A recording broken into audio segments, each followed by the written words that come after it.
Halo teman-teman, gimana kabarnya kalian hari ini? Kembali lagi di YouTube channelnya Yudi Phrase. Oke teman-teman, kali ini aku mau sharing informasi untuk teman-teman semuanya. Temanya adalah pembatasan warga negara asing yang ingin masuk ke Jepang semakin dilonggarkan. Nah, kenapa sih aku bikin video ini? Karena aku lihat kalau teman-teman yang ada di Indonesia yang pengen banget bekerja di Jepang, udah berapa bulan masuk ke LPK untuk belajar bahasa Jepang atau mau magang, jadi kalian ikut ke LPK untuk belajar bahasa Jepang dan lain-lain, udah bayar puluhan juta. Dan bahkan ada juga temen aku yang dulunya dari EPA, terus udah lulus Kokashiken, udah punya sertifikat Kaigo Fukushiki atau sertifikat Kangoshi, tapi dia pulang sementara. Setelah dia pulang ke Indonesia, ternyata nggak bisa, susah untuk masuk lagi ke Jepang karena ada pembatasan-pembatasan. Nah, sekarang udah mulai bulan depan sih sebenarnya. Sekarang sih masih tanggal bulan 2, tanggal 27, tapi bakalan di bulan depan tanggal 1. Jadi bulan 3 tanggal 1 itu bakalan lebih dilonggarkan lagi.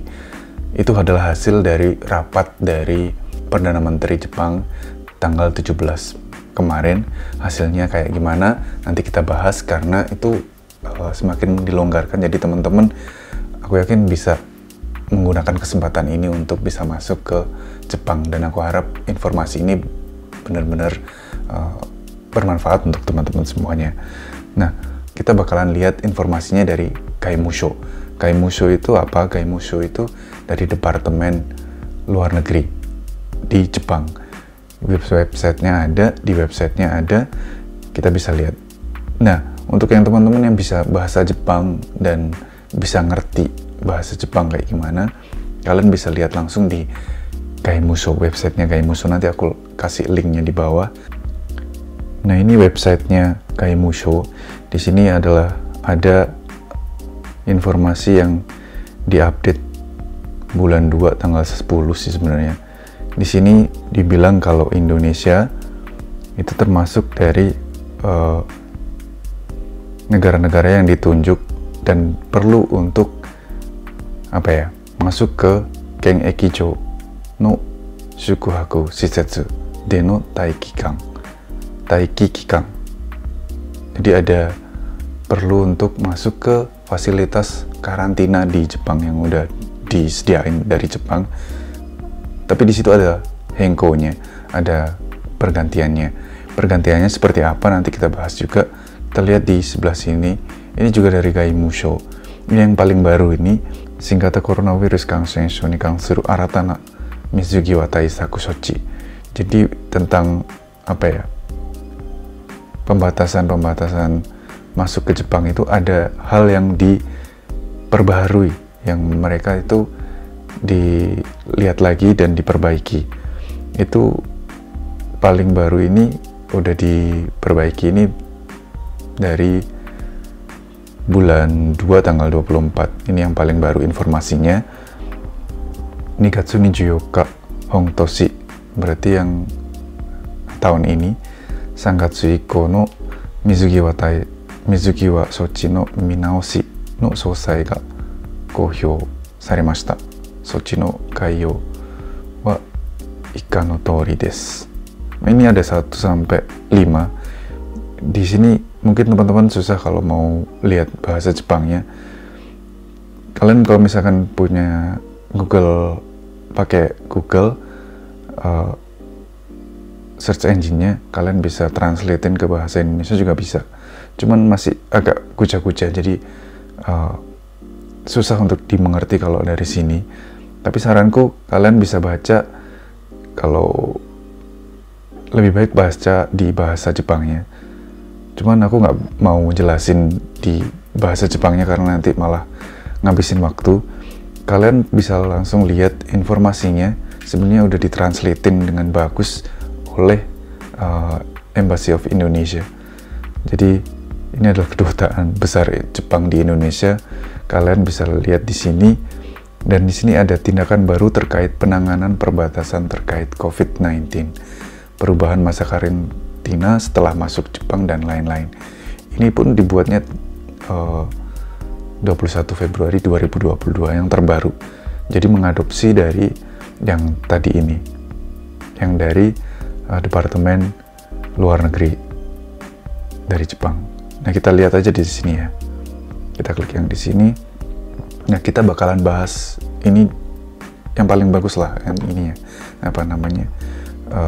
translate-nya ke Indonesianya. Nah, kita bakalan bahas tindakan baru terkait penanganan perbatasan terkait COVID-19, perubahan masa karantina setelah masuk Jepang dan lain-lain.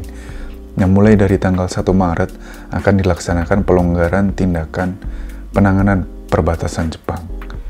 Seperti yang telah diumumkan pada tanggal 17 Februari 2022, akan diadakan peninjauan kembali untuk tindakan penanganan perbatasan Jepang mulai tanggal 1 Maret 2022 dengan garis besar seperti di bawah ini. Untuk detailnya akan diumumkan kemudian. Yang pertama, masa karantina dan lain-lain untuk pendatang akan ditinjau ulang sebagai berikut. Pada prinsipnya, masa karantina adalah 7 hari. Apabila telah dipastikan negatif melalui pemeriksaan pada hari ketiga, maka setelah itu tidak diperlukan melakukan karantina. Akan tetapi, untuk negara yang ditunjuk terkait varian Omicron, harus melakukan karantina di fasilitas selama 3 hari. Nah, kayak Indonesia itu juga ditunjuk negara yang ditunjuk terkait varian Omicron. Jadi, pada prinsipnya 7 hari. Tapi kalian harus melakukan karantina di fasilitas. Jadi harus tetap melakukan karantina di fasilitas selama 7 hari prinsipnya. Tapi kalau misalkan 3 hari di hari yang ketiga kalian melakukan pemeriksaan PCR misalkan dan hasilnya negatif, maka kalian bisa langsung masuk ke Jepang, maksudnya ke tempat tinggal kalian di Jepang tanpa harus melakukan karantina lagi. Dan yang nomor 2 ini, bagi yang sudah melakukan vaksinasi ketiga, maka akan diperlakukan sebagai berikut. Negara yang ditunjuk melakukan karantina di tempat kediaman dan lain-lain, sebagai ganti melakukan karantina di fasilitas karantina. Nah, untuk di Indonesia, itu merupakan negara yang ditunjuk. Jadi kalau misalkan kalian dari Indonesia udah melakukan vaksinasi ketiga dan itu udah diakui sama Jepang, maka kalian nggak perlu masuk ke karantina di fasilitas karantina yang disediakan Jepang, tapi kalian sebagai gantinya melakukan karantina di kediaman itu maksudnya di rumah. Nah, kalau untuk bukan negara yang ditunjuk, itu bisa dibebaskan dari melakukan karantina di tempat kediaman. Jadi masuk udah punya punya bukti bahwa udah melakukan vaksinasi yang ketiga, terus bukan dari negara yang ditunjuk, itu dibebaskan dari karantina kayak gitu. Terus yang ketiga, diperbolehkan menggunakan sarana transportasi umum untuk menuju ke tempat kediaman dan lain-lain, dalam rangka melakukan karantina di tempat kediaman dan lain-lain 24 jam setelah pemeriksaan. Jadi setelah kalian masuk ke Jepang, kalian diperiksa untuk tes positif corona atau enggak. Nah, kalau misalkan negatif di misalkan hari ini tanggal 27. Nah, selama tanggal 27 satu hari ini kalian bisa menggunakan fasilitas transportasi umum baik Densa, taksi, pesawat terbang, dan lain-lain selama 24 jam. Jadi kalau yang sebelumnya nggak boleh sama sekali untuk pakai fasilitas transportasi umum. Tapi sekarang udah diperbolehkan, nantinya bulan 3 nanti bakalan diperbolehkan kayak gitu ya. Nah, saat poin kedua ini, saat ini karena Indonesia adalah negara yang ditunjuk terkait varian Omicron yang tadi aku bilang, maka terkait masuk negara Jepang dari Indonesia adalah sebagai berikut. Nah, ini dijelaskan lagi lebih rinci. Nah, yang pertama, bagi yang belum melakukan vaksinasi ketiga, setelah tiba di Jepang melakukan karantina wajib selama 3 hari di fasilitas yang ditunjuk kantor karantina.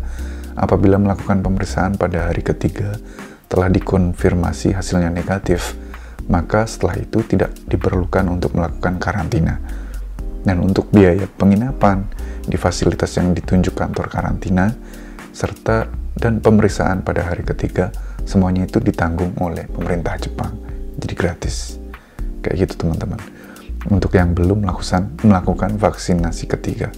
Tapi untuk yang bagian kedua ini adalah bagi yang sudah melakukan vaksinasi ketiga. Setelah tiba di Jepang, sebagai gantinya melakukan karantina di fasilitas yang ditunjuk oleh kantor karantina. Diminta untuk melakukan karantina mandiri selama 7 hari di tempat kediaman dan lain-lain. Nah, apabila pada hari ketiga sudah melakukan pemeriksaan secara sukarela dan telah dikonfirmasi hasilnya negatif, maka setelah itu tidak diperlukan untuk melanjutkan karantina. Dan tadi yang dibilang di poin yang sebelumnya, untuk perjalanan dari bandara ke tempat kediaman diperbolehkan untuk menggunakan fasilitas transportasi umum. Ini yang sangat menguntungkan banget untuk teman-teman yang mungkin mau pulang kembali ke Jepang, ke tempat kediamannya yang dulu di Jepang. Itu kalau dulu nggak bisa pakai transportasi umum, sekarang udah diperbolehkan, bakalan boleh untuk menggunakan transportasi umum gitu. Terus di poin yang ketiga ini, sebagai tambahan mengenai penunjukan jenis vaksin yang valid dan diakui sebagai vaksin ketiga dan masa karantina apabila mendampingi anak yang belum melakukan vaksinasi dan lain-lain, saat ini sedang dipertimbangkan oleh pemerintah Jepang dan akan diumumkan segera setelah ada keputusan. Nah, ini yang bakalan agak riskan sih sebenarnya, karena untuk yang di Indonesia kan vaksinnya itu ada 2 jenis ya, mungkin dari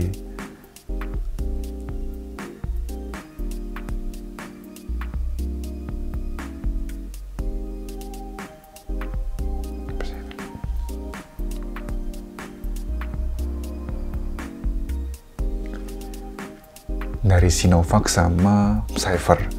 Nah, kalau di Jepang sih Pfizer setauku diterima, maksudnya diakui. Tapi kalau Sinovac nggak tahu masih diakui atau enggak. Jadi teman-teman yang kalau pakai vaksin Sinovac itu yang agak riskan sih. Itu ada kemungkinan nggak diakui. Jadi agak was-was. Tapi kalau untuk Pfizer kalian nggak apa-apa kayaknya, karena aku pun 1, 2, 3-nya vaksinnya semuanya pakai Pfizer. Yang di Jepang lebih banyak pakai Pfizer. Jadi sebagai tambahan itu udah.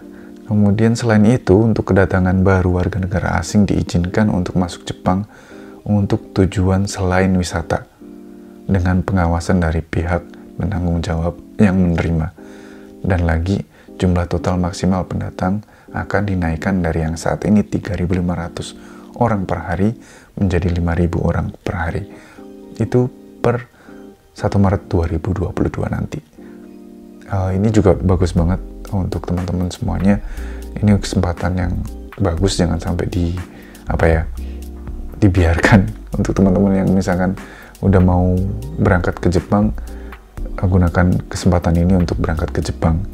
Dan ini sebenarnya pembatasannya semakin longgar, nanti bakalan dilonggarkan lagi karena Jepang juga butuh dukungan dari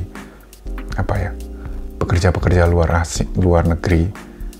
Jadi, dan ada informasi yang lain juga, kalau di keputusan yang ini 5.000 orang per hari itu tidak akan dilihat dari dibeda-bedakan, kayak misalkan orang yang datang dengan bisnis, dengan Ryokakuse, dengan Tokutei Kino, dengan Kinoji Shusei, mana yang lebih misalkan menguntungkan bisnisman, berarti bisnisman dulu yang prioritaskan.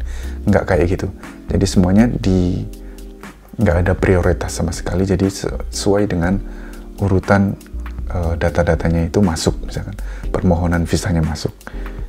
Jadi teman-teman kalau misalkan kalian pengen banget bekerja di Jepang, kembali lagi, misalkan udah dari Jepang balik ke Indonesia, terus mau balik lagi ke Jepang, gunakan kesempatan ini. Semoga kalian berhasil balik lagi ke Jepang dan bisa bekerja kembali di Jepang, dan sesuai dengan angan-angan dan cita-cita kalian bisa tinggal di Jepang lagi.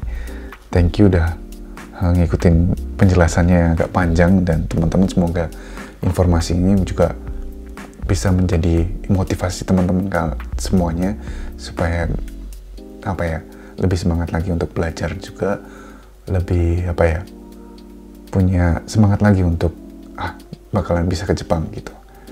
Oke, thank you udah nonton sampai habis, dan jangan lupa untuk like videonya, jangan lupa juga untuk kasih komentar atau mungkin pertanyaan atau apapun itu di kolom komentar. Kemudian jangan lupa juga untuk subscribe channel ini supaya aku juga semangat bikin video-video yang bermanfaat untuk teman-teman yang pengen kerja di Jepang maupun yang udah tinggal di Jepang, untuk informasi-informasi yang bermanfaat untuk teman-teman semuanya. Terima kasih untuk udah nonton sampai habis, dan sampai jumpa di video berikutnya. Bye bye.